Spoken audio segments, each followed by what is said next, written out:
Ricky and Steve are here. Karl Pilkington is away today, so Mr. Ian Cantfield. Stop it! This is my signing off link. Right, look, I'm running into your show now and it's your fault. Mr. Ian Cantfield's with Ricky and Steve today. Jimmy Carr's on X-List duty tomorrow. If you didn't get a request in, I'll see you 10 o'clock next Saturday. Merry Christmas. XFM. Comfort and Sound by Feeder on XFM 104.9. I'm Ricky Gervais. With me, Stephen Merchant. Hello there.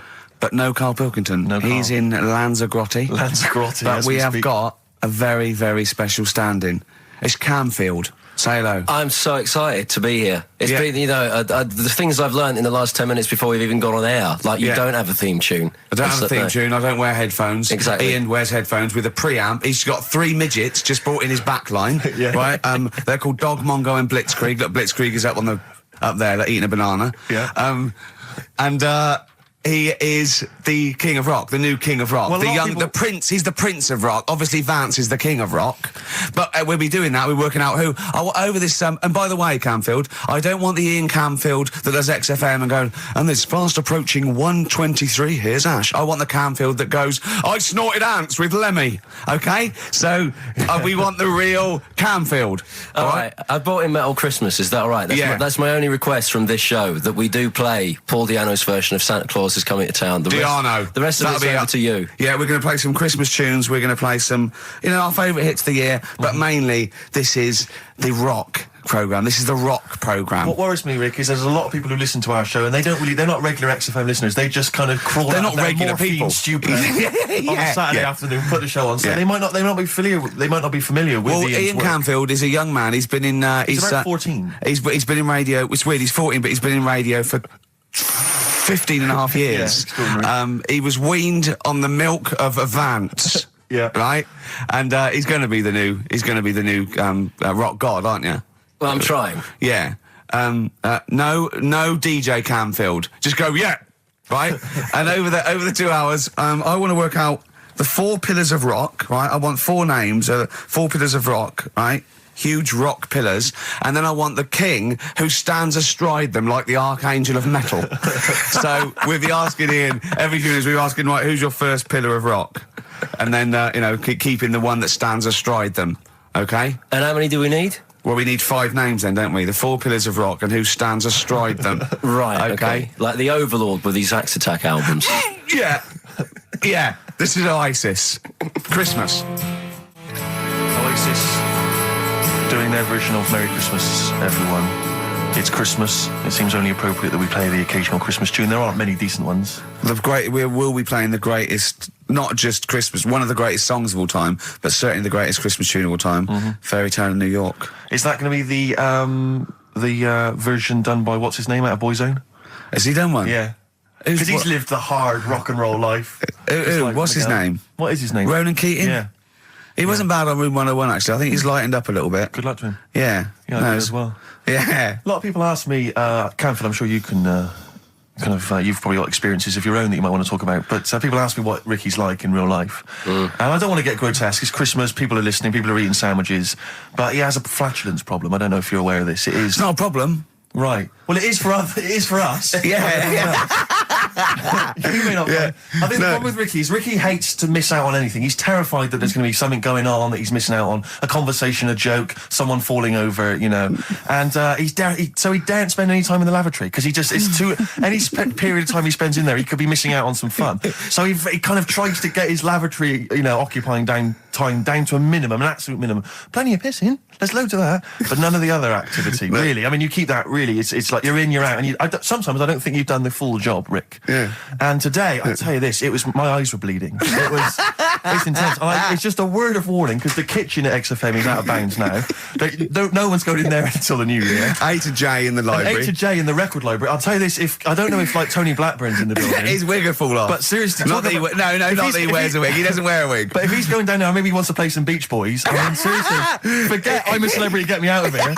Forget you might have survived in the jungle, Tony. You get down there, mate. Tony, would you rather eat a plate of maggots or go and get Beach Boys? Exactly. It's saying A to J. Oh, pot pickers. Exactly. Jesus Christ. It is absolutely extraordinary down there. So I'll just be warned. But it's Christmas. Christmas. Why would Blackburn be listening to this?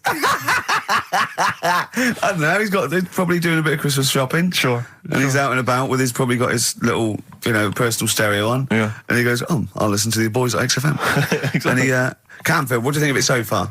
Yeah. Yeah? Yeah. It's not Vance, is it? Okay, who is secured as one of the pillars of rock? Lemmy. Of course he is. Never changes his boots. 2 pairs of trousers. 3 shirts. Really? Yeah. And he just alternates them, does he? Yeah, so he yeah, might yeah. have the same pair of trousers for 2 weeks, but the different shirt. Is it true his rider is a bottle of Jack Daniels and 40 Marlboro? No, it's like one of those 100 packs.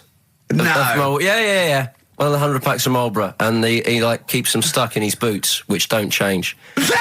Actually, I think I'm right in saying like that one of the like 2 left boots as well, because one of them did break. So and he had 2 pairs, but he's now only got 1. But he's got But Well, Lemmy, that is Lemmy then. Lemmy is one of the Pillars of Rock. What would Phil Lynott get anywhere near this? Yeah, he would have done. Let's play some Lizzie then. Don't believe a word. Thin Lizzie on XFM 104.9. I'm Ricky Gervais, with me Stephen Merchant, and over there Camfools. Is that your impression of me? Yeah. Yeah. The rock one's better. The rock one's better. Yeah, you shouldn't try and be a DJ. Yeah. Growing up with Diano Tuesday night. Ian, I know you're keen to know this, Rick. What are your thoughts on XFM? What, you get there, let's get behind the facade of Camfield. What do you think about this? Because we used to have, some conversations, You've been with XFM since the beginning, haven't you? Oh, I've been here forever. Yeah, it's all right, isn't it? I mean, it's not quite magic. Well, no, a few things are. Got my eyes on the big 105.4. Obviously, eventually. What magic? Yeah. Now, do you think you want to do like a rock program on something like Virgin or Radio 1 eventually? Nah, I don't think so. No. What do you want to do then? What do you want to do? I want to start playing stuff like the Eagles and Steely Dan and Bruce Hornsby in the Range. Truth be known. But you'd have to go quite mainstream. Like in your bedroom? What? But on what sort of platform though? Because the good thing about those is they are really popular. They are. I mean, I think the Eagles' Greatest Hits is the biggest selling album of all time now. It's overtaken Thriller. Yeah. So I mean, those. What are you saying? Iron Maiden aren't popular? What I play now are actually popular, but they've got a very Slipknot, tight fan Fear base. Factory. I mean, Iron Maiden can go to #1 with just their fans buying it and then slip away again, can't they? Yeah. But everyone sort of likes the Eagles, don't they? Yeah. I mean, I think still. So you could get on sort of like Radio 2 maybe, the rock program on Radio 2. Who does it at the moment? Is there one? No, there's not one. I should do a demo maybe. Okay, well let's I love the way we're talking about my career and other radio stations I could work for. Do you know something I don't? No, I'm just saying that this place is not going on the tube, isn't it? It's going on the tube. I mean, you're going to be like, I mean, you'd abandon the sinking ship, wouldn't you? You wouldn't hang around, would you?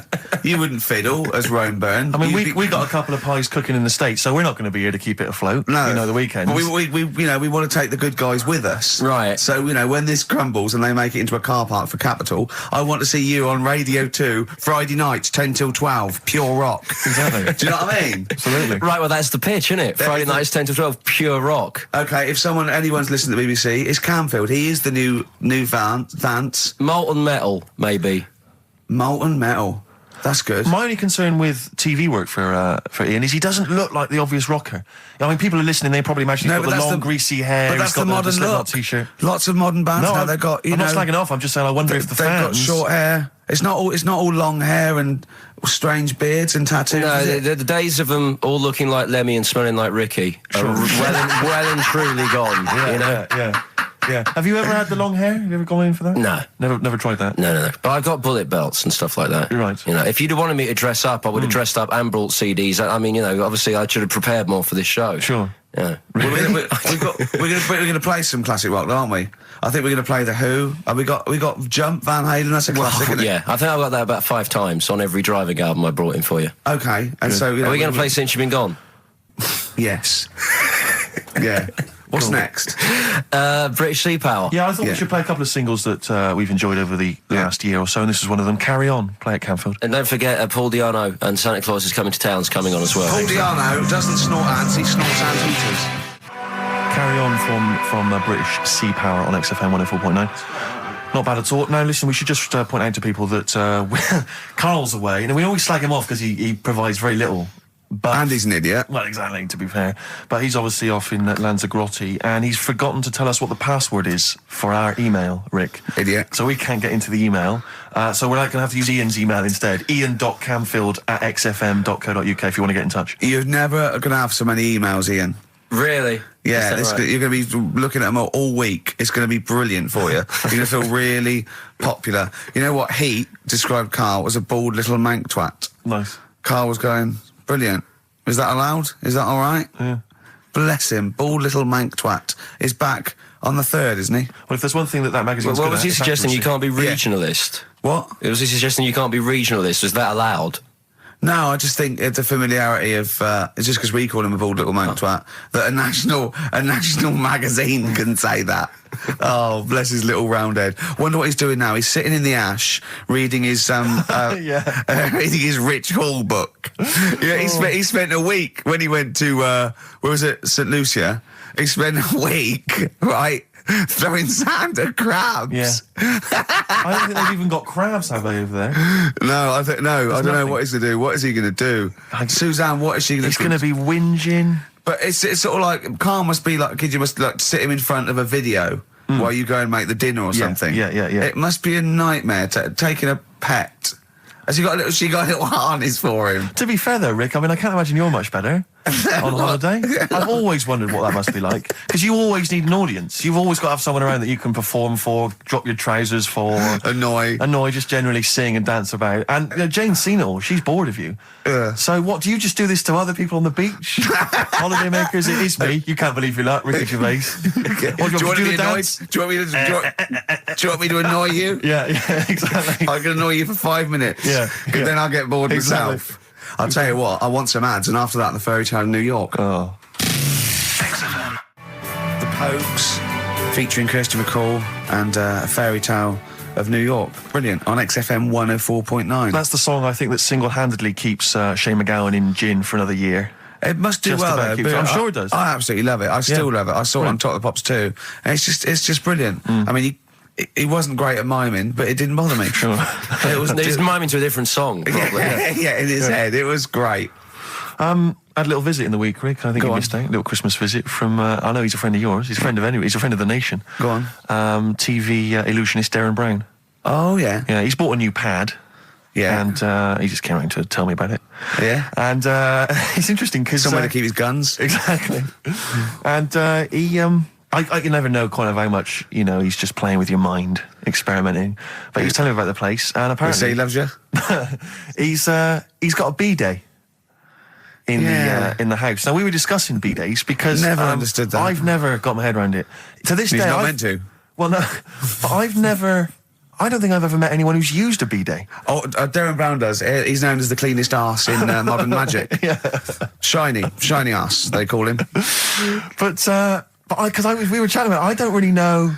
To be truthful, I don't really know how you use them. I don't know. Well, I assume you just sort of go over it and let. But do you face the wall with your knees on the tiles, or do you face away from the wall? No, it's sort of like you just. I don't. And no. it's got the little. Do you nozzle. sit on it, or do you sort of hover above it? Do you I hover feel- over it and just splash things onto them? No, it's a little jet, isn't it? It does it for you, doesn't But it? is there a jet? This is what I'm wondering. Is there a jet it's of water that it's goes up the crap? It's like it's a drinking fountain This you used is to what have I'm at school. thinking, yeah. Which I remember Mr. Mellows used to embarrass himself every time. I go, no, he's in the playground, Mr. Mellows. Yeah. It's not a bidet. We're not at your French, cottage again.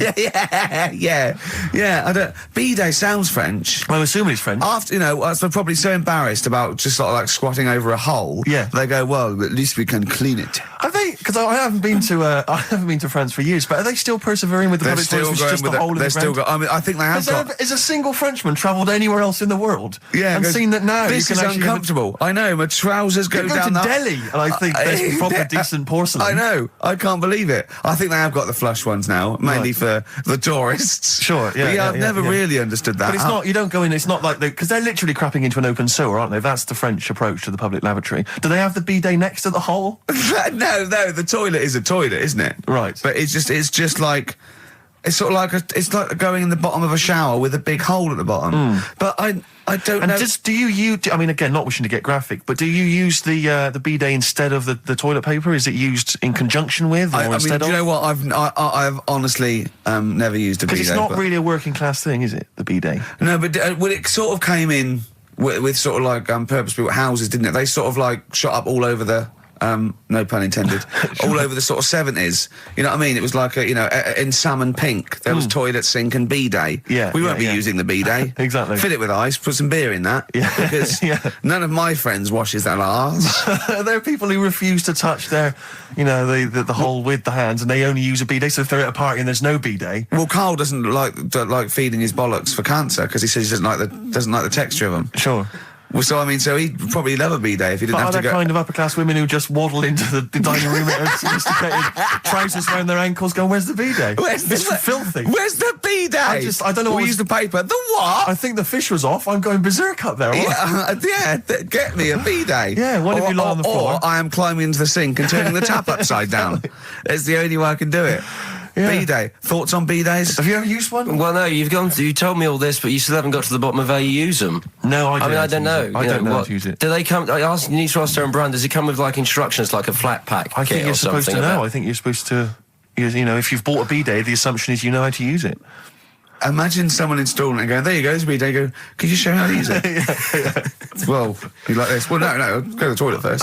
Do the whole thing. Otherwise, I won't know in context. I'll just sit here in the corner. That's fine. Okay. Do you read a magazine when you're normally going? Well, I might do, but I mean, I don't really want to do it with you here. But how will I know? Exactly. I need to know how you transport yourself from the lavatory to the bidet. Do you remember when we were trying to offer Karl money to have a shower with Johnny? Yeah. just some of the highlights of the year. That's a weird thing to do. Yeah. We nearly had him there, and then he didn't want us to watch. Yeah. We said, "Well, how do we know that you've done it or not?" Yeah. He went, "You are definitely bent." That's his conclusion.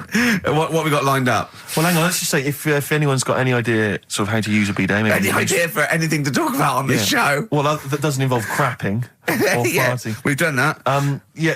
We haven't done little Chinese fellas or the gays yet. That's still to come in the second hour. Ian.Camfield@xfm.co.uk if you've got any thoughts on bidets or just, lavatories generally. Richard Ashcroft on XFM, Check the Meaning. I think it was out this year and we enjoyed it. So I suddenly had a thought then that, someone like Richard Ashcroft, who's really cool. I mean, I think one of our greatest rock and rollers, really. He writes great tunes, does great albums. The Verve, already in history. I just suddenly thought of him listening to this and thinking, I wish they wouldn't play my songs because I don't want to be associated with that drivel. Yeah.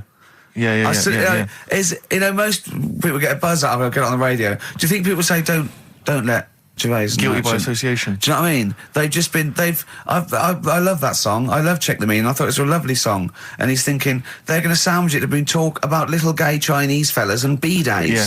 Yeah. And it's going to make me look What worries me, Rick, is that if we had to draw up some kind of list of artists who would allow us to play their songs, it's going to be such a short list. Gary Glitter, it's just going to be a few people who, are slightly more shameful than us. I just thought of something.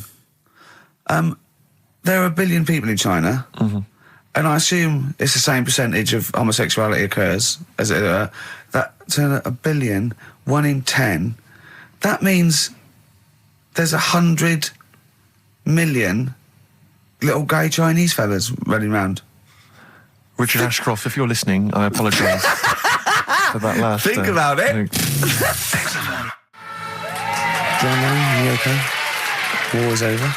I heard a DJ in the week, I won't say who it was, but sort of like a cheesy sort of housewife choice DJ, and he played that, and he went, weird one that, isn't it? What do you think of that the first time you heard it? Strange one. John Lennon, Yoko Ono, war is over. Here's the moment at least out there. I love that. Oh. What does he mean? That's exactly what I want from a DJ. That kind of insight.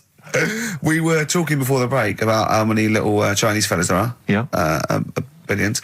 An awful lot of them. Brilliant, good. More the merrier. Are you familiar, Rick, with the scary fact, I don't know, Camford, if you're aware of this, and it's chilling. I don't know where I've heard this from, but apparently... and this is kind of legend, I didn't just make this up, this is well known, that if all the Chinese people in China, right, no, come on, if they all jumped up and down at the same time, apparently, this is what they say, apparently it would cause a tidal wave that would wipe out America. That would destroy America. I love the idea of coordinating that. Brilliant. Well, I like the idea that, firstly, they don't need weapons of mass destruction, they don't need nuclear weapons, because they got that threat They can't constantly. have on that. You can't count a tidal wave as a weapon of mass destruction. Or jumping. Tony Blair could send in sort of people, UN people going, look out for anyone jumping. Exactly. Because all they need is an immense sort of skipping rope. Oh yeah, once a little fella in Japan holding one end, a little fella in Russia holding the other, Exactly, yeah. and they go on your marks. You'd have a lot of coordination over that one little. Maybe like someone like Mr. Motivator, kind of coordinating it all from the top of the wall, sort of looking down. The Chinese equivalent. Yeah. That would be, because I think that's why they built the wall. I think that's why they built the Great jump Wall. off the wall. Exactly. They just climb on that wall. That's the way it's there. That's the threat. and that's why America started the space race, because you can see it from space. Exactly. So they go. They're up there monitoring constantly. This is Eagle to Houston. There's lots of little Chinese fellas about to jump. Yeah. This is Houston. Are they wearing them? We just need to confirm they're Chinese. Are they wearing those? Are they wearing those comical hats that look a bit like a lampshade? They Yes, are. They are. We just need to confirm they're Chinese. Because if I was the leader of China, what is the name of it? Is he the king of China? We're so ill-educated, aren't Is we? it the king of China? The Tsar of China? King, is it? What is it? Is Chairman Mao still there? Is he It's still chairman someone else probably, the new chairman. I Or don't chairwoman, don't be sexist. And actually, when I said there's a billion people in China, so there's 100 million little gay Chinese fellas, someone phoned up to say half of them are women. yeah. Well, of course. Yeah. Straight on the phone with that. Well, I meant little lesbian fellas or little gay fellas. Yeah. I mean, I wasn't being sexist. But if I'm I just was- saying there's probably 100 million little gay Chinese people. What worries me, Rick, is if I was the premier of China, or if it was some of the people I went to Is school it with. premier? Oh, whoever it is, the king of China. If I was the king of China, right? Isn't he the king of China and king and I? Or is that he's somewhere else, isn't he? That's Siam, isn't it? I don't know. Is that not in China? We're not. Where's Siam then? We're not. It's Ceylon now, isn't it? I don't know. Or was that? Oh my God! Someone educated listening must be tearing their hair out, screaming listening at to three buffoons But listen, in a room. if I was the king of China, let's assume it's the king of China. Okay, yeah, you'd be tall. But when sometimes you've had a few drinks, whatever, I mean, I'm sure you've done that thing where you order a pizza for someone, a mate or whatever, or send a taxi around to their house, something like that. Yeah. What I do is I just phone up George W. Bush and go, seriously, mate, you better send some stuff over, money and that, and videos, because seriously, they're all outside now. 1, 2... Yeah. And you could freak them out. Send It'd be us brilliant. some knives and forks, because I am fed up with these sticks. Yeah. It's ridiculous. I don't know why we're still sticking with them. I can't pick up the tiniest little bit of chicken. It's crazy. It's rubbish. Send us some cutlery. I'm having a nightmare eating yogurt. Oh dear. This is 104.9 Racist FM. Absolutely. Jonah Louis. Should we apologise for that? Not at all, no. That's right, innit? Stand by it, yeah, it's That good. was his follow-up to You'll Always Find Me in the Kitchen at Parties. Yeah. One of my favourite lyrics. She was into French cuisine, but I ain't no cordon bleu. Brilliant. Yeah, looking forward to playing that in the new year. What happened to B.A. Robertson? Don't He know. knocked it off. I was standing in the corner and the ball came across. What was the other one he did? I don't know. We're not as old as you. Oh, no. This is all gobbledygook to us. XFM 104.9. That's Yeah. Jonah Louis. Yeah, you're not listening to classic gold. Amazingly. I've still got my own teeth. I think, Rick, I was the subject of a Christmas con in the week. What, you mean you bought something for £4, then saw it for £4, £3.90 as you walked home? That would make me livid. Because I've seen you really livid. I'm absolutely furious. When I bought my PlayStation, I saw I could get it for £5 cheaper down the road. I was absolutely And you'd fuming. already walked to about 19 places, Oh, God, I remember. yeah. I actually left you after about an hour. Yeah.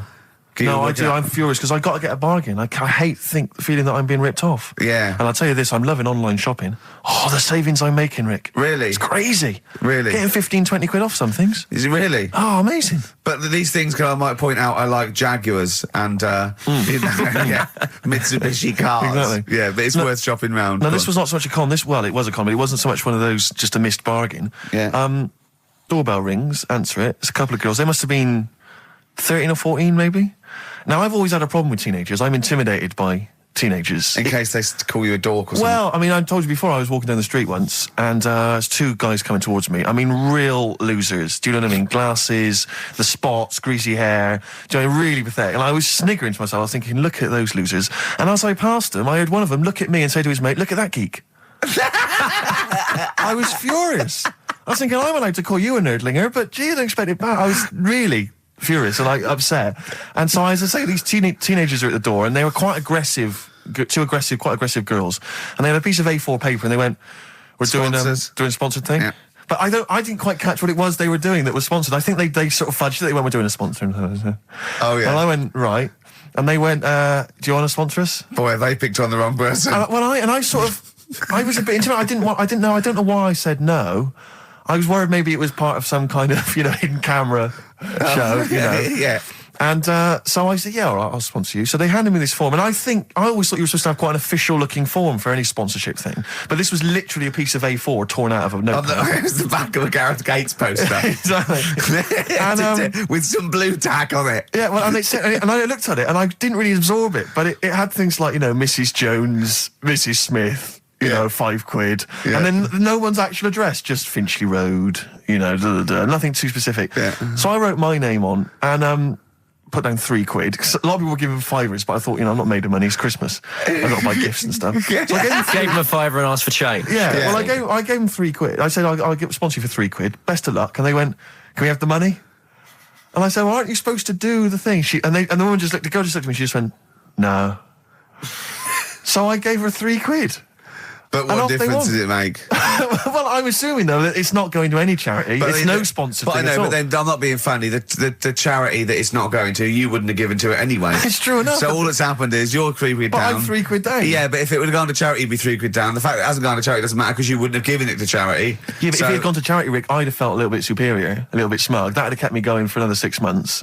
Whereas now it's just gone to a couple of weeks off the street, who are scamming people, possibly old people, Rick, and that's who I feel sorry for. They've not got a great deal of money. That's why I'm not worried about myself. I've got a bit of cash. What about the old people? Yeah. Although you are £3 down, which probably still hurts, doesn't it? It's still stinging. That's why I just like to tell you now, get off my chest. It's Merry Christmas. Thing, yeah. Just be careful.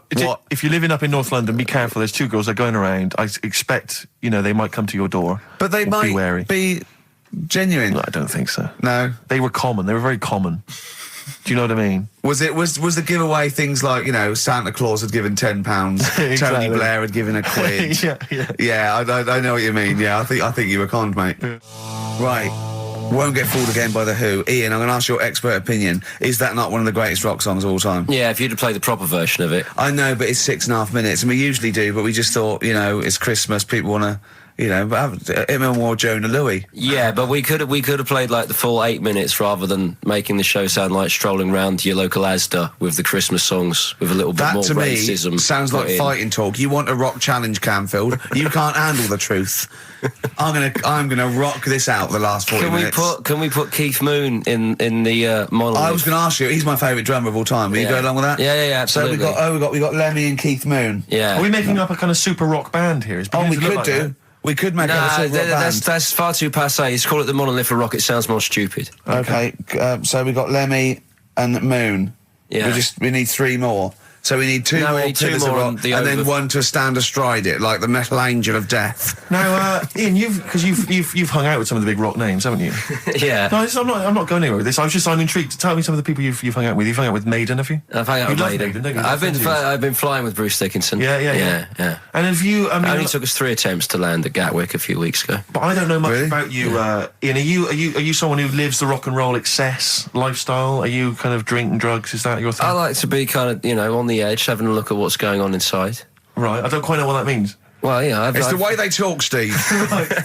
Well, I mean, because some of those rockers, they're hard-living boys. Can you keep up with them? Do you up till 4 in the morning? 4 in the morning? Yeah. 4 in which morning? Hey, Daddy-o, man. Yeah. We're going out about 4 in the morning. Yeah. Carl reckons the gays go out late. Yeah. His favourite song is The Killing of Georgie, right? And he went, yeah, but would it have happened if he'd have been, going out a bit earlier? Yeah, well, no, fair point. Yeah. Is that song time specific then?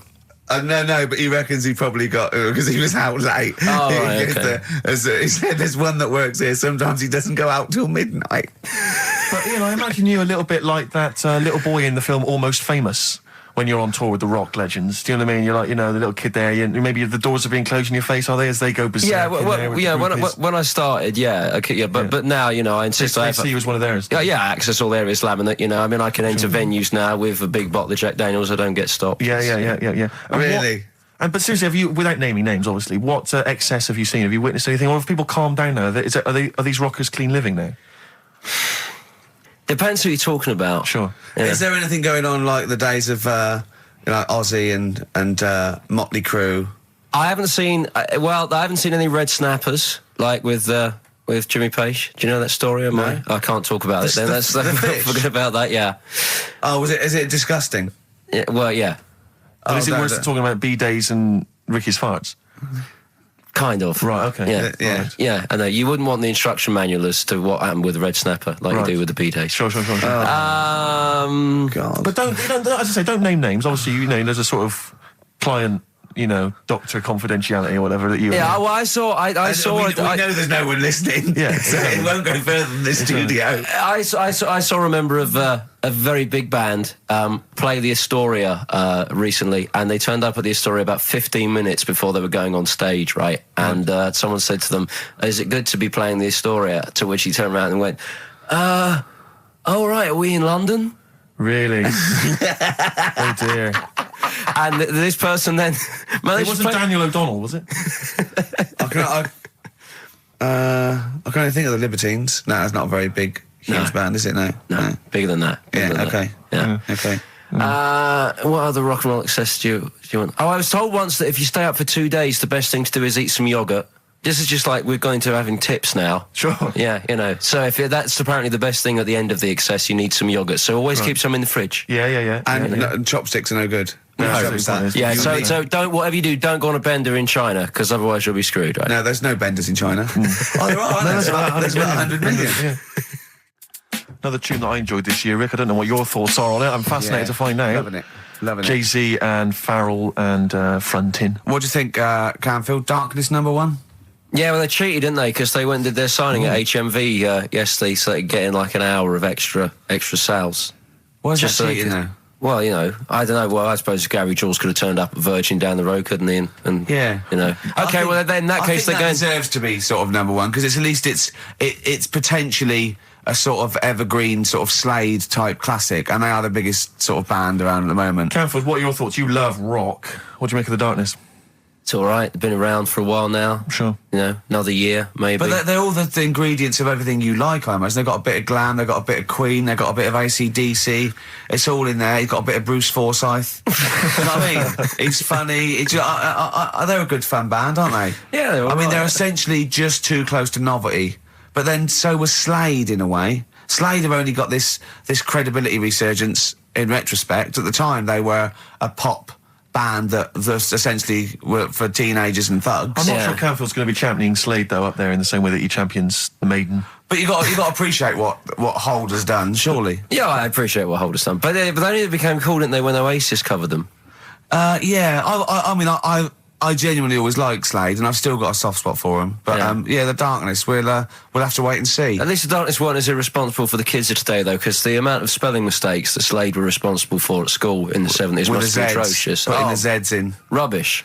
Ian, I'm going to have to ask you for our third pillar of rock before the ad break. Right, well, we need... who have we got? We've got Lemmy and Moon. Right, okay. I think we need to put in...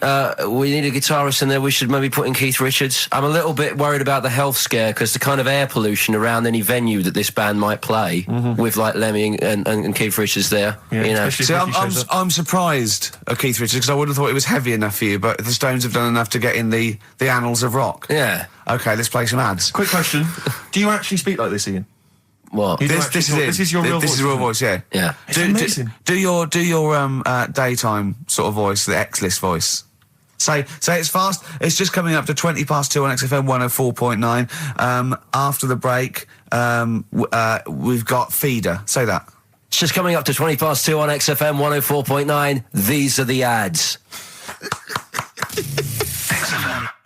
Trouble with that song is... don't know about it. It could sound like he's saying something to do with Bell Ends. Well, yeah. What? Heaven forbid. What? You think you meant that? Did he? Probably. No. That's The Darkness on XFM 104.9. Bell End. Yeah. What other rude words are there? Cock. Yeah, that is rude. Yeah. Especially at Christmas. Especially at Christmas, yeah. It's a time for families. I know. Now listen. Time for family. Now, Ian.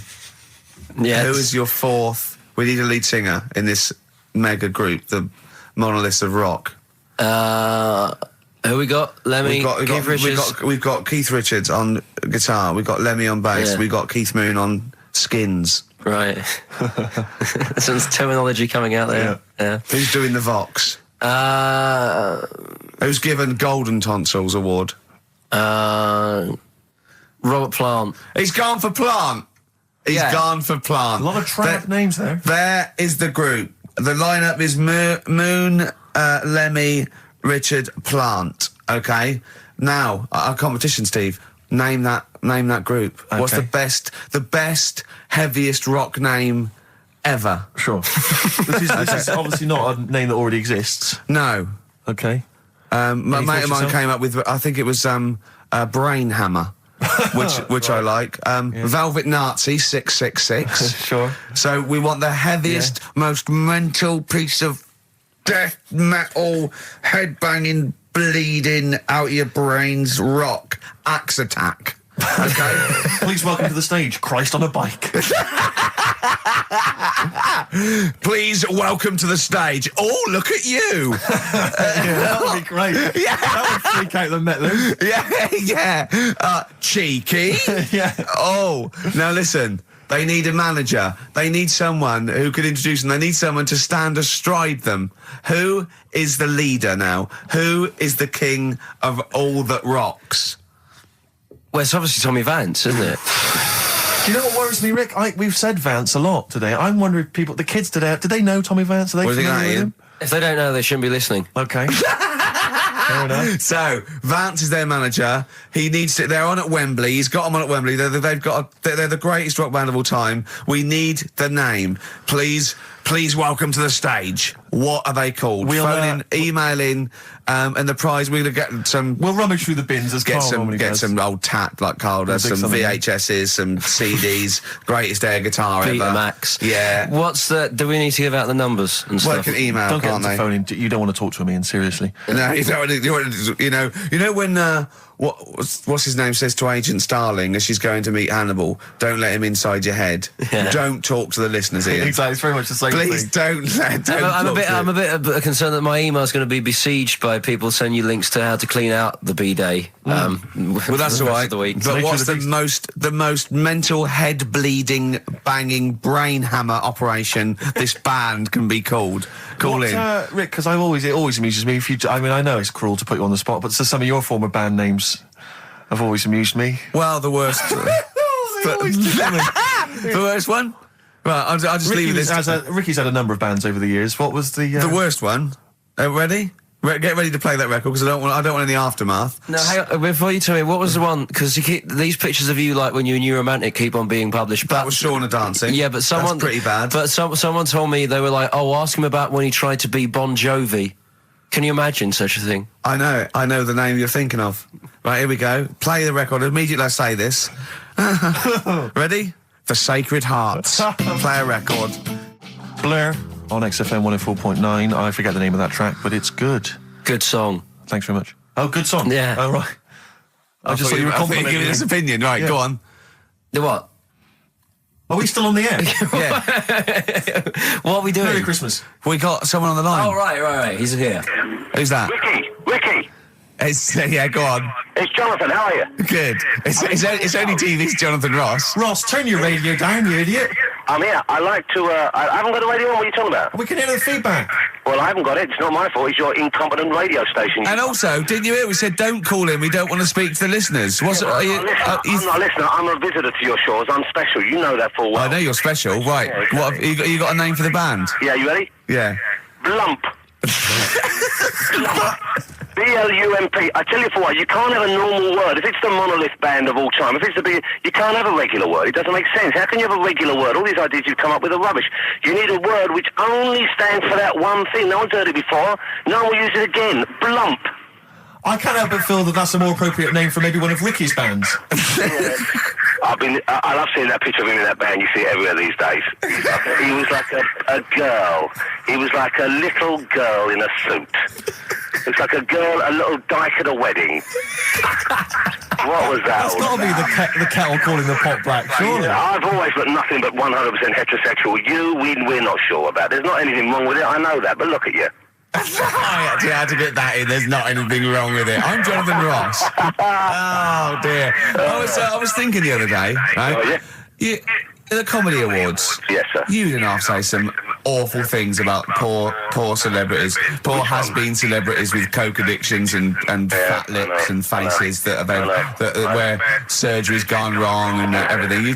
And when they're on the show, they're going, "Oh, you look lovely." Yeah, I'm nice to them. Well, I'm nice to them to their face, but obviously when I'm not with them, I like to let my true feelings be known. What's wrong with that? That's how everyone Well, I'll tell you what, you can get anything off your chest you want on this show. Any celebrities you want to talk about? There's no one listening. Yeah, it's just between me and you. A lot of people listen. They listen to my show, and after they've had a few hours of good laughs, they like something bland to just cool them down afterwards. So they flip over. We know this happens. Did you mention my DVD on your radio show? You know what? I forgot to. I forgot to mention it. Christ! I meant to mention by the office, but I forgot to mention it. And then I thought afterwards, it's not like he needs the cash, is it? It's not like he needs it. It's not like it is, but he's probably earned more money in a short space. You're like a lottery winner, and you've got about as much taste. You're like one of those burglars who's won the lottery. I am. I'm dressed like an Albanian window cleaner at the moment. Burglar from Reading who won the lottery, and now he's fritting it away on what? I do feel sorry for my neighbours. I've moved into a really nice place. I feel like it's the hillbillies. No, it's nice you've moved in though, because it's nice. It's given them something to sort of talk about behind your back. You've united the whole block. Right, go and play with some Japanese wind-up toys now. I'm going home to play Mario Double Dash with my son. It's going to be a good afternoon. I phoned you once after I finished my show. It was about 5 minutes past 3. Yeah. And I don't mind if I said, "How you doing?" You went, "It's brilliant." You said, this is what you said. You went, "Everyone's out. Jane's taking the kids out. I've already masturbated twice, and I'm playing with a new Japanese toy." I'm masturbating now.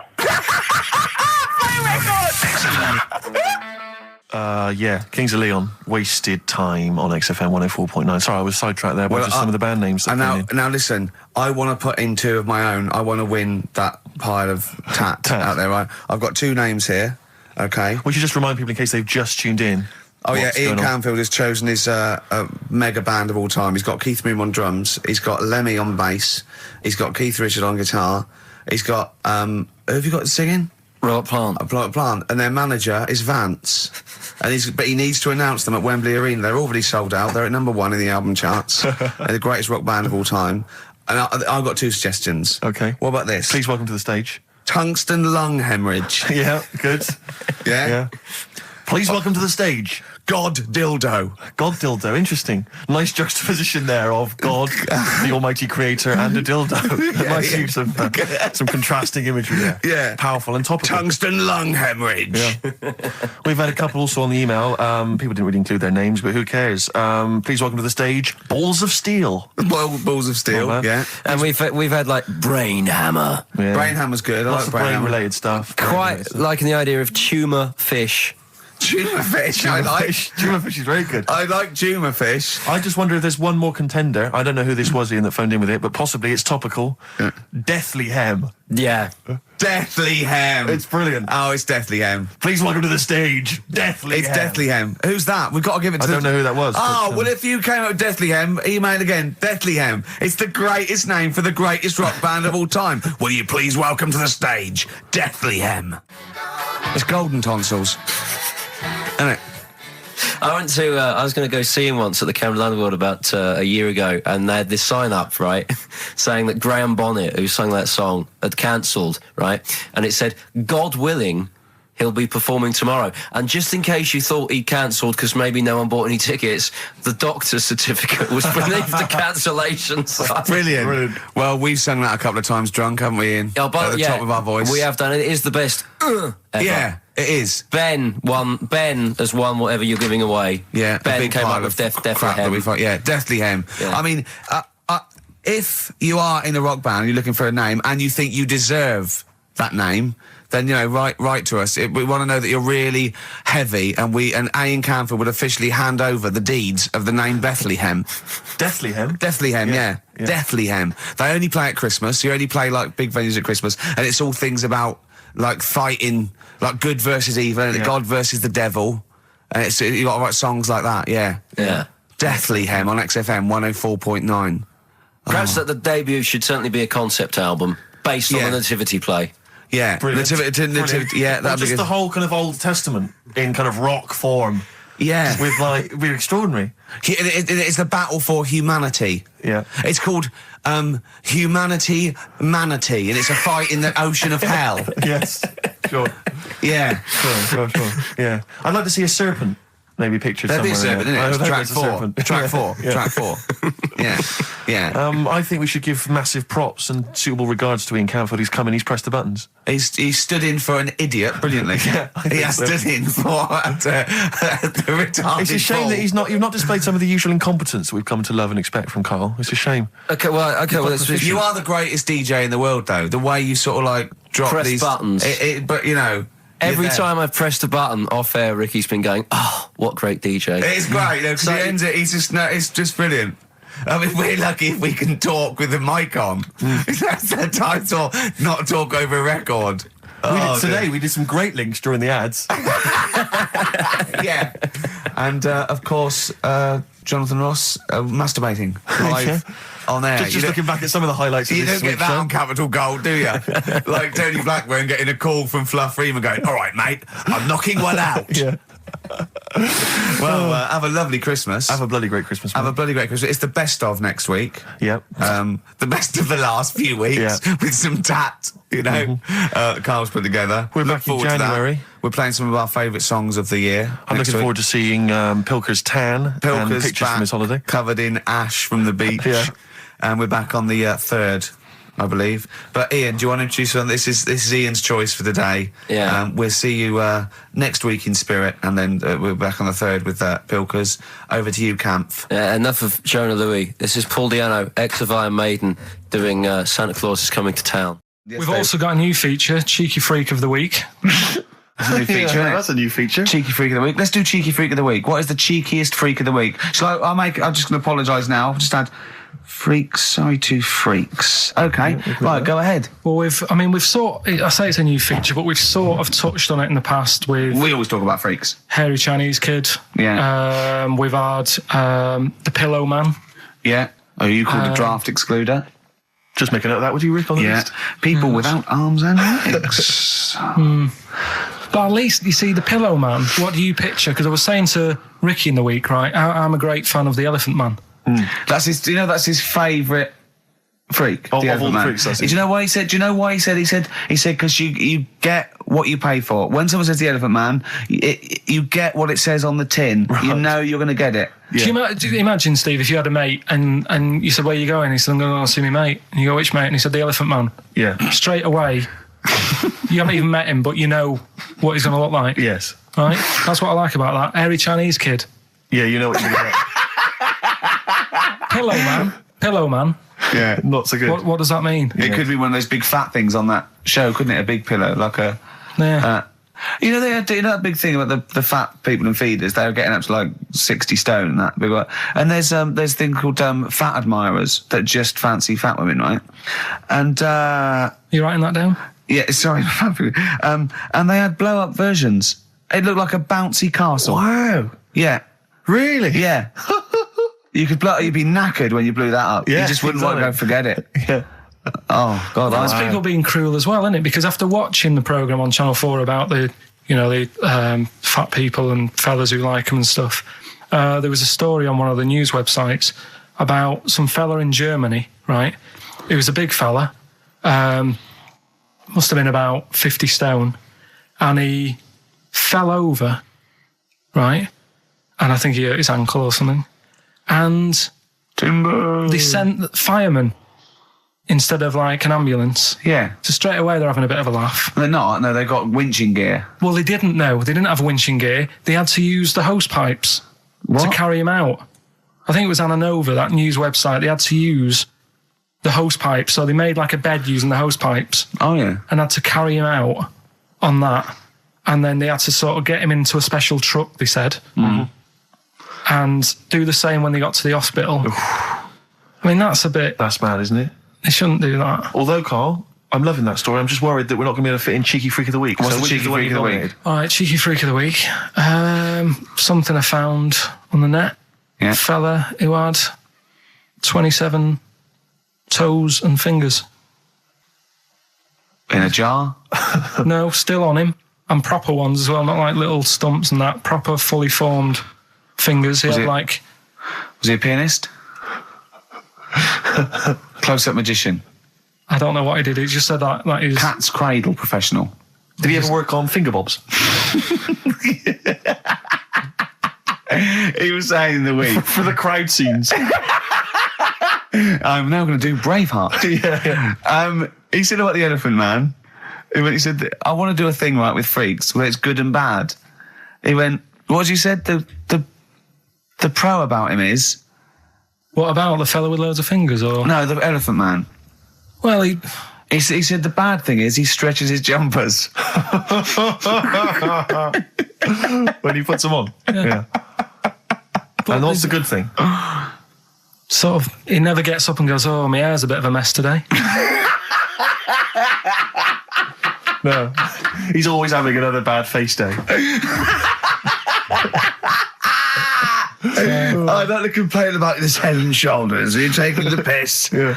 Oh, dear. So that's freaky. Didn't you see an elephant woman in Manchester? Yeah, leave that. What do you mean, leave it? No, because it is sad. I know it's sad, but I mean, I don't know what my next sentence is. No, people always That think, should be the end. I don't need to say anymore. People will know what she looks like. It's a good name for her. Did she like buns? Oh dear! It was when my dad was a taxi driver and he used to sit in the front. Yeah. And she used to get a lot of taxis. Yeah. And he only charged you half price, didn't he? He was a good guy. well, the bad thing is as well with people like that, you don't want to offend them because they never forget.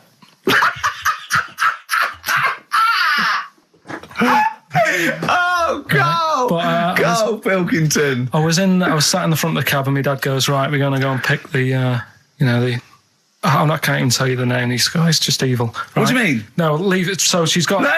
No, Karl, please. tell me what he said. No. You've already stitched him up. He's Stephen things from Little Welsh I don't Fellas. care. Right, what did he call her? Steve, back No! up on this. I really Karl, don't want to be to... fair, our opinion of him is already pretty low. Look, tell me what he said. No, it's not. I'm scared of what my dad gets. It's the person who's got the She's thing not wrong. listening, is she? Well, her headphones wouldn't fit on her head. Tell me what he called her. I don't want to. Tell me what he called her, Karl. I'm getting angry, man. Tell me what he called her. No, I'll leave that. Honestly, Tell me what he... It doesn't matter. Tell me what he called her. Karl, just... I'm going to go... Seriously, I want to know what he called her. Right, you're not going to stop this show. We're not doing the next show until you tell me what he called her. What did your father call the elephant head woman? Tell me. Spudhead. How old were you? I don't know, about 9. Did you laugh? So did you expect to see a potato with a dress? He did sort of, again, it's a good name. Do you know what I mean? I had an idea of what it was going to be about, and he said, do you want to stay in the car, take you home, because you can't... Spudheads, you got lovely eyes. Can't. Come on, man. That's it, by the way. Is that all of it? Cheers. Bye. Brilliant. Well, let's end with LL Cool J. Magnificent. Yeah. See you next week. Last night we were sat in the pub and I was saying, right, let's not even worry about new features then. Let's get the current ones, going. Like Getting what? Good. Like the one that I was trying to work out, the cheeky freak of the week. Think of that. Yeah, but I Think was of saying, that though, as a normal conversation. yeah, but I'd looked online, right? I didn't find that much. I found, actually, I'll tell you what I found later. Brilliant.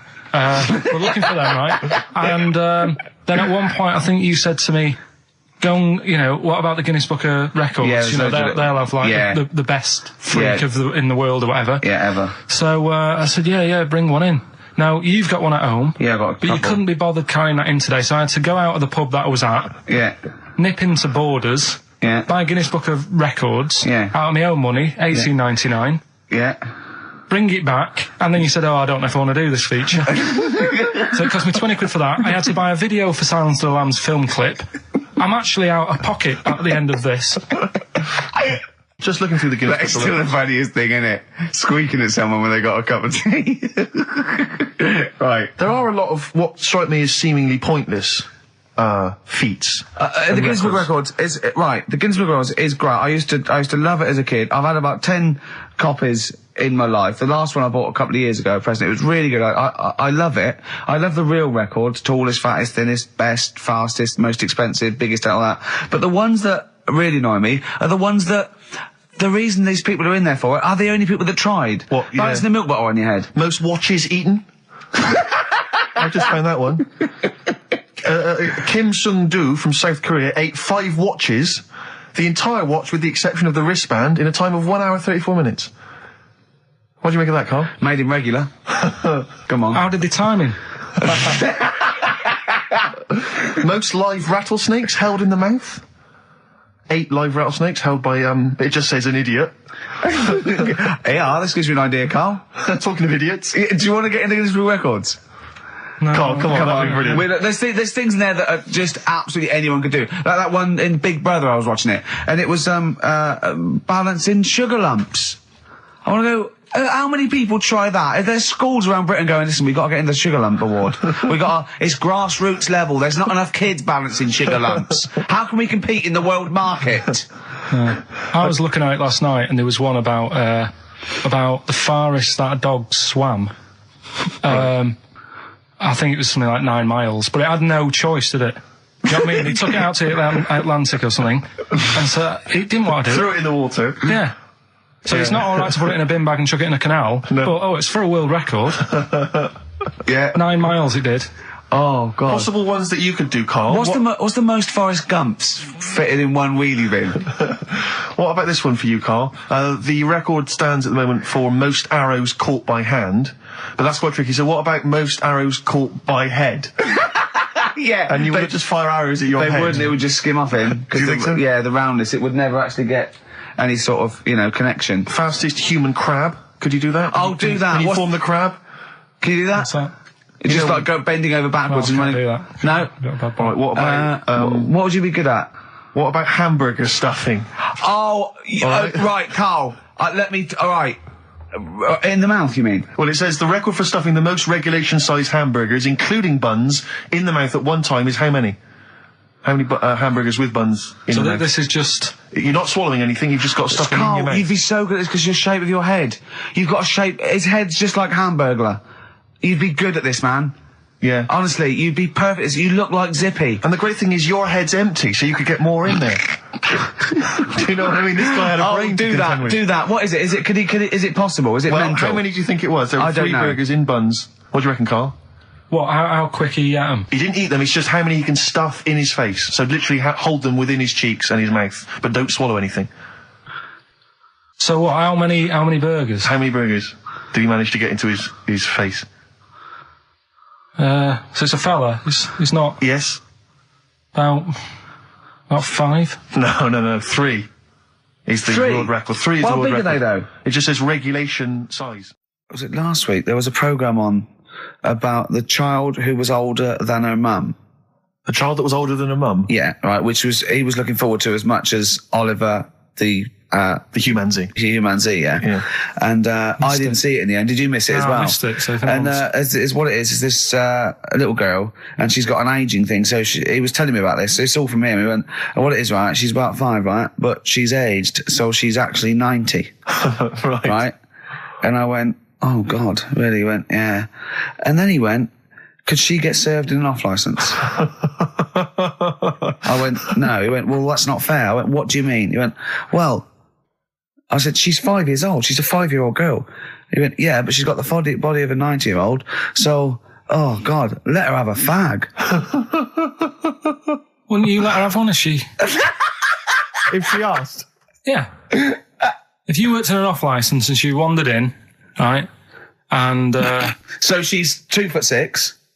Well, I don't know because I haven't seen it. I don't know that much about it. Yeah, she's a 5-year-old. She's 2'6". It's just an ageing process, which is a degeneration of the cells, like what ageing is. It doesn't mean she grew into a 90-year-old woman with a scarf No, exactly. going around the streets.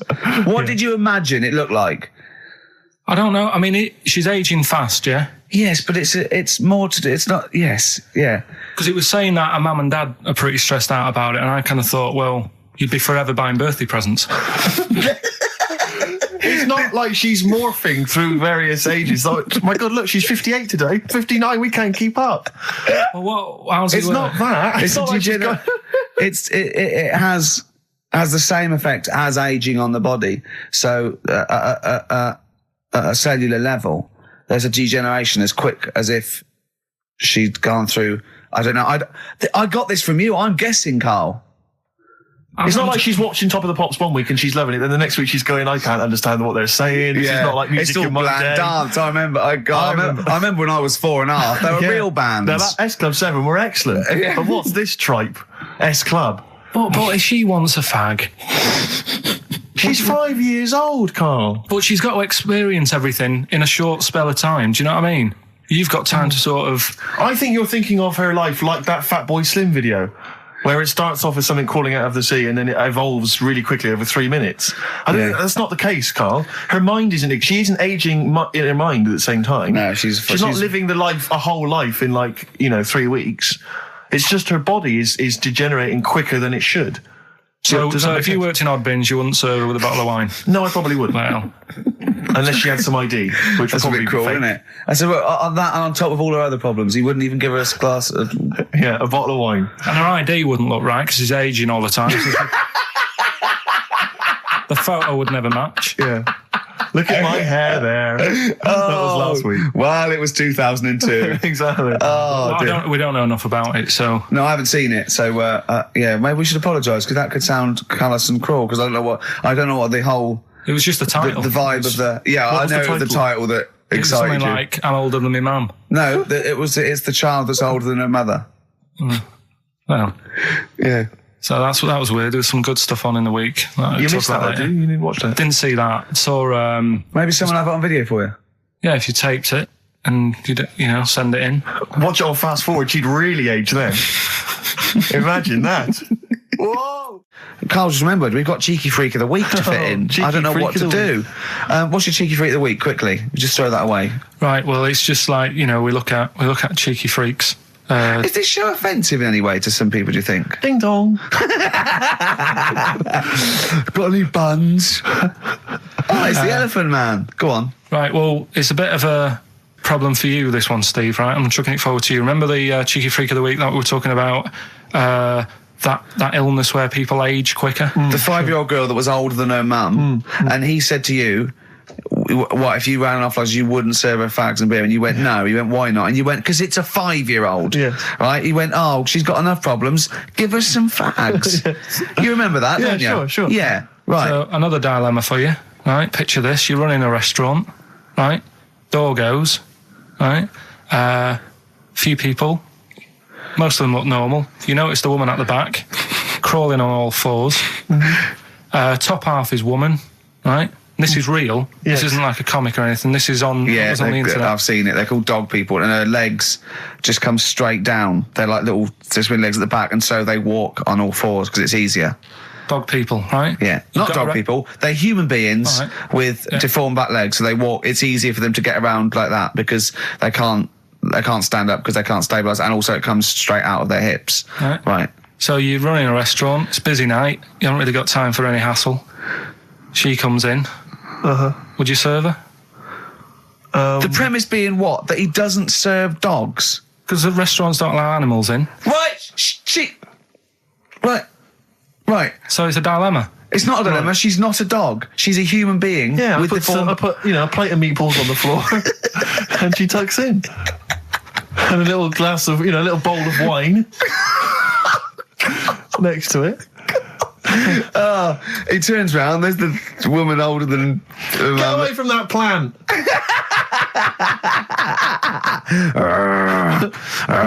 Is service included? Oh dear. Talking of cheeks, Carl, have we got another instalment of Cheeky Freak of the Week this week? Yeah. Have we? Excellent. Look forward to that.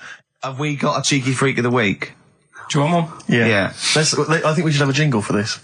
Okay, I've got a jingle. It's very similar to Chimpanzee. Chimpanzee that. Yeah. Well, let's hear it. Okay. Oh, Cheeky Freak of the Week. Brilliant. Yeah, no, I think that's excellent. So, Cheeky Freak of the Week, you've spotted a freak. This is where somewhat, I think, offensively, you pick on someone who's not like other people and say it's your favourite freak of that week. Yeah, I remember we had the woman whose legs look like the hind legs of a dog.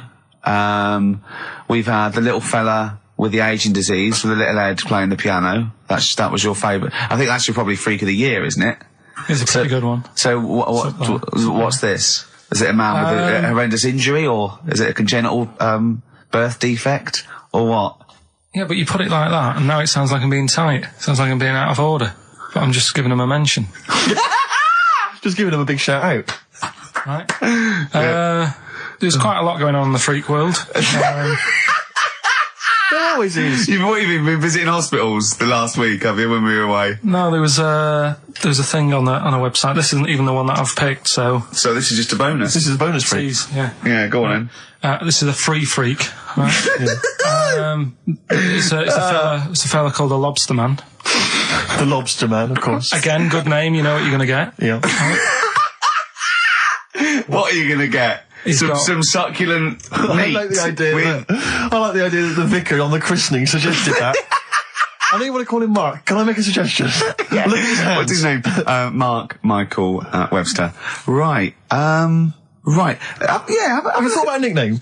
Not really, no. Have you looked at his hands? Yeah, we don't want to talk about that because Do you know they look a little bit like lobsters? Well, yeah, but it's quite deformed. It's like, you know, we Can can't... I suggest Lobster Man? That's terrible, Vicar. That is terrible, Vicar. We're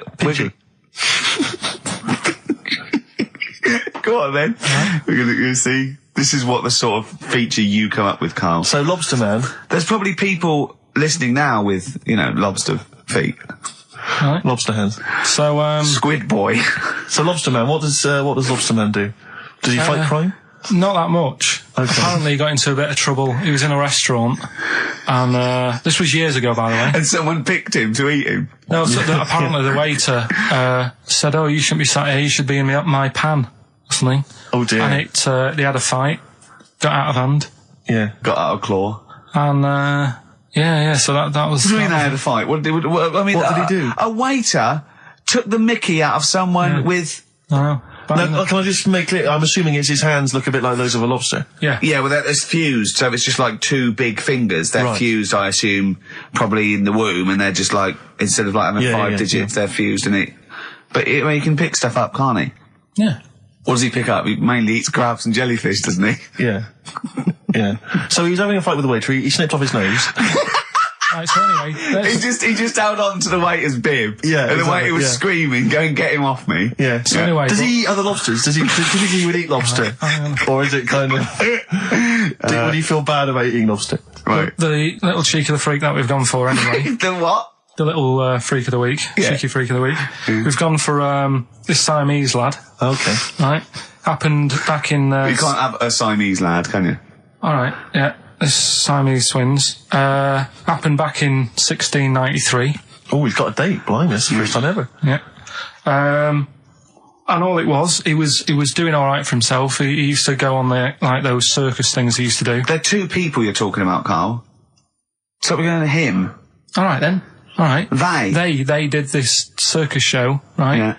And everything's going well. They're selling out the tents and stuff. People coming to see them. Yeah. He was doing all right for himself. Yeah. Right. Sorry, before I said that, did you think a Siamese twin was a man with two heads? Well, it can be, can't it? It depends.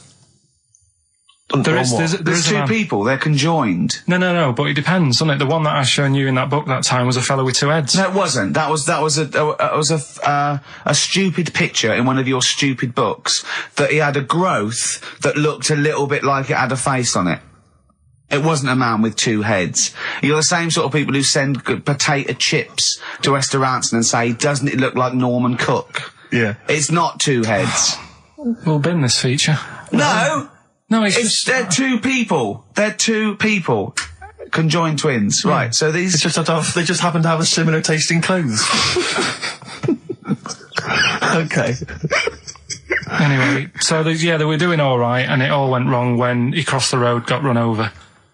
The lad with two heads got run over. That's it. What? How is that cheeky freak of the week? Just because he got my interest, and I kind of thought, why didn't he just look both ways?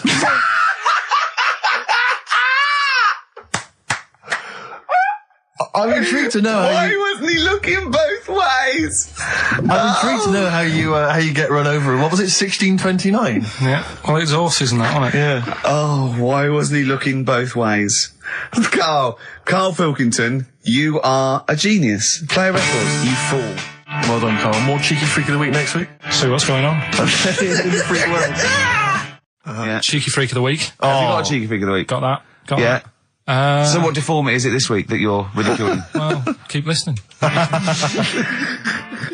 Cheeky Freak of the Week, do you want to... Oh, definitely. Should we do cheeky freak of the week? Cheeky Freak of the I Week? can't wait. I'll always do these. I'd start off with these. All right, well, let's have the jingle for Cheeky Freak of the Week. Oh, no. Do you remember it? No. I remember it. Oh, cheeky freak of the week. Brilliant. Something like that. I want some more, though, because that was slightly half-high. Oh, cheeky freak of the week. Excellent. Right. This, we're going back again. Yeah, 17th century. Well, it was 1829, right? Oh, I'm impressed. Now, the problem is with Cheeky Freak of the Week. Not so much the week, is it, if you're going back to 1829? Well... Not even of the century. You haven't even done cheeky freak of the century. There's... What's the problem with Cheeky Freak of the Week? Just because... Other than the sort of moral implications. Yeah. Yeah. Well, last week, it was a fellow with two heads. Yeah. We've done Siamese twins. It's Siamese twins again. Oh, it's No, it Siamese was twins Siamese again. twins. It wasn't a fellow with two heads last week. It was Siamese twins. Conjoined twins, sorry. They're two different people. This is what I'm telling you. But this is the problem. They're going to crop up quite a lot just because they've got double a chance. All right? Oh, please don't write in and complain. He knows not what he does. You understand, don't you? Karl will actually feature one day in this section. Yeah. So, right, go on, Karl. We're going back to 1829. Yeah. All the way back there to It's a 1829. retro conjoined twin link. A couple of guys set up a business. They were called Chang and Ang. Oh, they're the first. That's why they were called Siamese twins, because they wasn't that what it was based on? Those two, Chang and Ang. Was it? The original, yeah. That's why they're called Siamese twins, because I think they were Siamese. So these are the first ones. Well, not the first ones, but they're the ones that got to fame, I think, and why people started calling them. People started calling them conjoined twins, Siamese twins. I think I'm right there. Anyway. Good. Well, the sort of set up business, sort of going around the US Well, both of them. and Europe, yeah. Yeah. And what they used to do, people were amazed by it anyway. But Yeah. people wanted to know how they get through life doing certain things that you think about. When you think about Siamese twins, you think about, how do you get through a day like that? Yeah. And the thing that cropped up the most with people was how they take a bath. So they used to go on tour around the US and Europe and sit in a bath, have a wash and that. And Did they ever wash each other by mistake? They go, oh, that ends there. That ends there. Like those things in supermarkets. They put one of those down. We go, oh. Now, as Chang and Ang, they're in the bath. They're washing their own bits. They got one of those dividers, right? They go, well, that's definitely yours. I marked mine. That's definitely mine. What? Don't wash that, Chang. I wouldn't, Ang. I wouldn't wash that. Right? So what are they doing? They're in the bath. Carry on with the story. that's about it, really. I mean, that's the fact that people... So, two little Oriental fellas joined in the hip, had a bath. No. That's your story. No, they didn't have a bath. They they must have done some sort of research, right? Who? Changarang, right? And they said, well, what do people want to see? Isn't that basically Roller's song? But it's an idea that people have queued up. They've paid their money. They're in a tent. They're going, well, I hear they're going to have a bath. They're going to have a bath. Two Siamese people have a bath. How would they possibly do it? Well, I've heard they get into a bath. But that's I don't know they what's wanted to see exciting. them nude and where the join was. No, More than how do you get in the bath? I don't know. They just that's what they picked. They said, what would be good to see? What do you want to see them do? Having a bath. How'd you get into trousers? Was there Exactly. This is all part of it, isn't it? That's why they picked having a bath. This is all part of it. Well, they want to get dressed afterwards. Yeah. Who was the best out of Chang and Ang? Who was your favourite? They both look the same, to be honest. There's a surprise. One was a short ginger woman. Oh dear. Is there anything what would be better than having a bath for you when you'd seen them? What would sort of make you go, oh, I wonder? One of them pulling and the other one going home alone. Yeah. I go, look, she's definitely up for it. I'm taking her home and go, oh, what am I going to do? Can I watch? Definitely not. Definitely not. Look, you go to bed. I want to wine and dine her. But if he's got back to their place and they're going at hammer and tongs, but are you saying one of them? No, hammer and tongs were their cousins. Right. They lived miles away. Yeah. If one of them gets knackered, can the other one take over? God, I think we play a record. That annoys me. What? That sort of being at it all night. What do you mean? Let's put a song and I'll come back. What do you mean? No, No, come on. seriously, because Okay. R.E.M., yeah. Well, after R.E.M., night swimming, being at it all night, and why it annoys Karl. Cheeky freak? Controversial cheeky freak of the week, where Karl finds a human being with some sort of congenital or imposed deformity, or So and we talk about that in a wry way. Do you think that's big and clever? No, but that's just it. It's never about taking the mickey out of someone, right? It's to make you think. I'll tell you what isn't big and clever. How lucky you are. A dwarf with learning difficulties. Nice. Yeah. Well, We'll explain it to you. see, you know the sort of things I find incredible. Go on. Mirrors. Shiny objects. Kettles. Yeah. Oh, God. Well, listen. Remember the time when I told you about the baby that had a baby? The baby that had a baby. The baby that had a baby? Yeah. It's happened again. No, it hasn't. Well, it didn't happen the first time. It was in the papers, I think, on Monday, in all the tabloids. So it's a twin where one has grown and the other one is still at a fetal level. No, it wasn't, though. It had grown. He was saying to his mum... Who was saying to his mum? The little kid who was 7 years old. And he kept saying... Yeah. He was pregnant. And he was pregnant? Yeah. I know. What do you mean? And he was saying to his mum, oh, God, I don't feel well. And, his belly was all swollen, and they thought he'd just been eating cake or whatever. And he was saying, I can feel something moving about. And they were like, stop messing about. There's nothing wrong with you. Eventually, I think he was in gym at school. In gym? What, Jim was pregnant with him? Oh, no, it was like a Russian doll. He was at school, right? Just about to do sit-ups or whatever they do at school, right? Yeah. And flew out across the room. Teacher goes, you're a bit fat. You look a bit pregnant. And so best to the doctors took him, said, you're 7 years pregnant or something like that. What? What do you mean? What? Or something like that? You're 7 years pregnant. Or something like that. You say to the doctor, Karl, why don't you think about what you say before you say it? See the reaction I get. Now, the gazelle, I didn't get excited like that. 7 years pregnant. Send it in. If someone's online at the moment, just having a look around, it happened on Monday or Tuesday. Because I told you at the pub quiz, didn't I, Steve? I said to you, I know the baby's had a baby. Yeah. And you were like, yeah, whatever. Well, I just thought you were talking nonsense as ever. Well, we'll find out. You're 7 years pregnant. Yeah. You're a fool. Play a record. Well, we've still got stuff coming up. Monkey News? Rockbusters answers. We'll have to get that out of the way soon, because we've got to get out of it. Have we got a cheeky freak of the week? Yeah. Brilliant. America by Simon and Garfunkel on XFM 104.9. I'm Ricky Gervais, and I understand I'm about to read my words, Steve. Well, once again, there's always someone, and it looks like it's Mike Lamb who has come to Karl's rescue. Lambo's let me down then. Doctors have removed a 4-pound baby boy from the stomach of his 7-year-old twin brother. Yeah. Alan Jan Niamatilev was born with the freak fetus growing inside him. For 7 years, it lived like a parasite until a school doctor became alarmed about Alan Jan's bulging tummy and took him to hospital. Surgeons who gave him a scan operated immediately, unaware that the baby was attached to the boy's blood vessels and still alive. They saved Alan Jan from certain death, but knew the 8-inch fetus was doomed. So there we are. Boy pregnant with his own twin brother by Barbara Davis. That was in the Mirror, apparently. So I've read on, and all the facts are right. They took him to school. The parents didn't realise. And that isn't even this week's Freak of the Week. I mean, that's you got that for free. You've got that. You can have that. That's the free freak of the week. Free freak. That's giveaway. That's like 13.5% extra. Yeah. You know what I mean? That you might get with hairspray or something. So if that's just the throwaway freak of the week, there are 2 freaks of the weeks.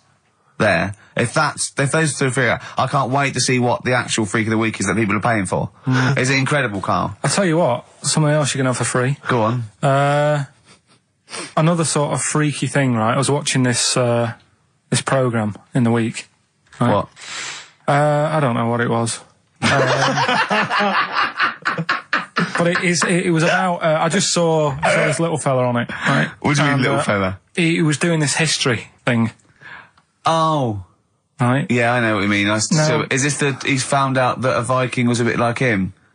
Yeah, that's it, yeah. He was boneless or something, or he's... Well, that's the weird thing. What do you think of that, Steve? He's what? He's boneless? No, he was called Harry the Boneless or something. Yeah, but you know what you're going to get there, don't you? That's what I mean. Always have a name, Elephant Man, you know. Harry the Boneless. Where is he? You know what I mean? I'm meeting someone, waiter, what's his name? He's called Harry the Boneless. He's over there flapping around. Yeah. He's over there in the bucket, having noodles. That's what I mean. But, do you reckon you could do that? Do you reckon you could have your bones taken out? I love talking to him! He's brilliant, it's like talking to a 5-year-old. I was asking Suzanne when she was watching it, and she was like, ask me later. Yeah, brilliant. She wanted to know about, What did you said? You were watching this programme about history, right? About Vikings. Something like that. You turned to your girlfriend and said, do you reckon you could have your bones taken out? Yeah. I love that. That is why you are my favourite thing. What do you mean you think you can have your bones taken out? Firstly, why would you have your bones taken out? If you've only got a small flat or something, and there isn't much room. Yeah. Right? And what I mean is, would all your organs still do the stuff? No, they wouldn't. You'd just be mush. Listen, I'll teach you something now, right? The skeleton, right? Spam. Yeah? Support, movement, anchorage. No, support, protection, anchorage, movement. Spam. That's what the bones do. Yeah? You couldn't stand up. You wouldn't be protected because they protect his rib cage, skull, of course. Anchorage, everything holds onto it. Every muscle is tethered to pull against something, like a crane, a pulley system, so you wouldn't be able to move at all.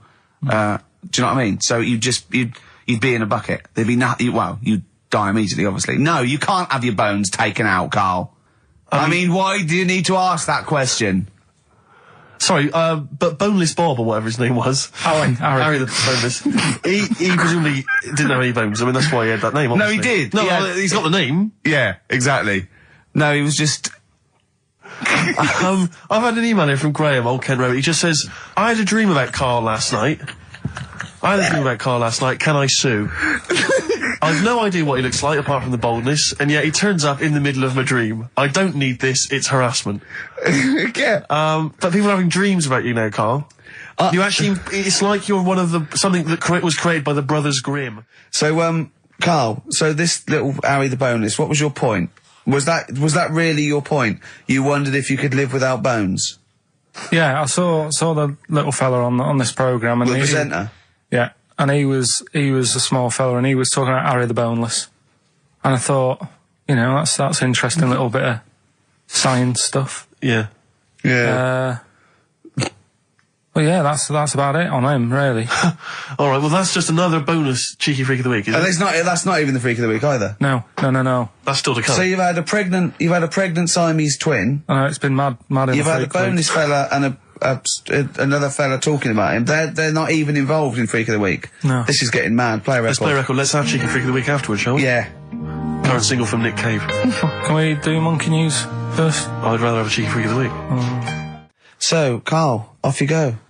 Well, we're not going to do Freak of the Week here. Okay. Right? Because we've done quite a bit of that in the last 20 minutes. We've right? OD'd on freaks, you think? Yeah. Sure. We'll just shift it a little bit. Okay. And I don't like to keep saying, don't want people to be thinking we're sort of taking the mick out of anyone. No. Right? Because we're not about that. I feel like I can do a little bit of it because I work with you, Steve. Yeah. Right? Sure. It gives me that right. It's like a care worker. Yeah, I understand. Well, it's like that thing of you can't be homophobic because I've got a couple of gay mates and stuff. Sure. I think it sort of gives me that edge. Yeah. Right? So you're not freakophobic because you work with Steve? No, that's right, yeah. So, yeah. Okay. Well, by that token, I should be able to sort of slag off, the mentally ill. Or at least mentally handicapped. Now there's a term you don't hear very often.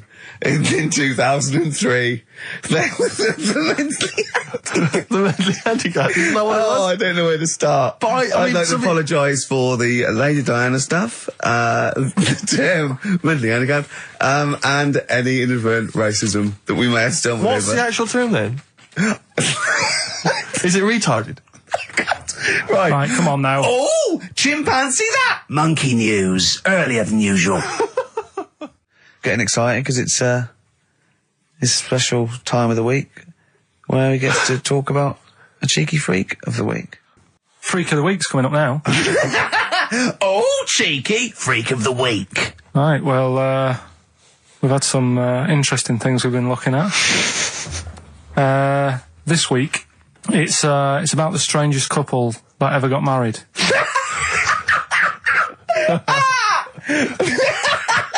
And we've had 2 sets of chimps, so it's stranger than that. Oh, it's not Dale Winton and Nell McAndrew, is It's it? not your parents, is it? Well, we're going back again to about, I think this is about 19... Something like that. 1940. Yeah, whatever. Whatever. Yeah. Strangest couple, a fella, right? He had skin of a lizard. He had the skin of a lizard, okay. And the woman who he Which he married... used as a condom. The woman who he married, airiest woman ever. Right. And that was their act. They used to tour the world, and they'd say, it's like, a couple who've met, they're having a great life. Let's get them out on stage, here they are. And they'd What do you mean out. he had the skin of a lizard, first of all? That's what it said. He had some sort of some illness. So he was called Lizard Man, and you like that because it was a good description. I thought that's good. I'm here, hello, we've booked a table for 2. Who are you meeting? I'm meeting Lizard Man. Oh, he's over there. Yeah. You know he is, right? Yeah. I'm Look meeting out. the hairiest woman in the world. She's over there. Yeah. Yeah. So what did they do for their act? Now, bear in mind that we had some Siamese twins last week, and their act was having a bath. yeah. So I hope it's an improvement on that. What did Lizard Man? He came out and ate some flies, did he? I don't really know. I just think they stood there on that. Yeah, when you read this and it goes the most interesting fact ever, Lizard Man, and you go, that's enough. That's enough. I can extrapolate from that. Well, straight away I start thinking. I'm thinking, right. I wonder if they got the wedding photos. Right? And then, like you said, that they had a kid. Oh, what would that be like? Exactly, It'd be what I was like an thinking. ostrich, wouldn't it? It would sort of like. That's what I was thinking. What did you think it would come out like, the baby? I didn't think what that looked like. I just was thinking, parents' evening. Do you know what I mean? You wouldn't want them coming up to the school, would you? So, Well, that's the little problem. Johnny, who starts off relatively normal, he's quite good at, he's good at nature, Yeah. isn't he? And his mum and dad come into the room and they'd be looking round, wouldn't they? Well, it's always like that thing at school when, like, you find out your mate's mum and dad are really old. Right, Have you ever seen that? Yeah. When you go, your gran and granddad bought you? Yeah. Your mum and dad. Yeah. And you go, oh. It is weird. What's that we're talking about?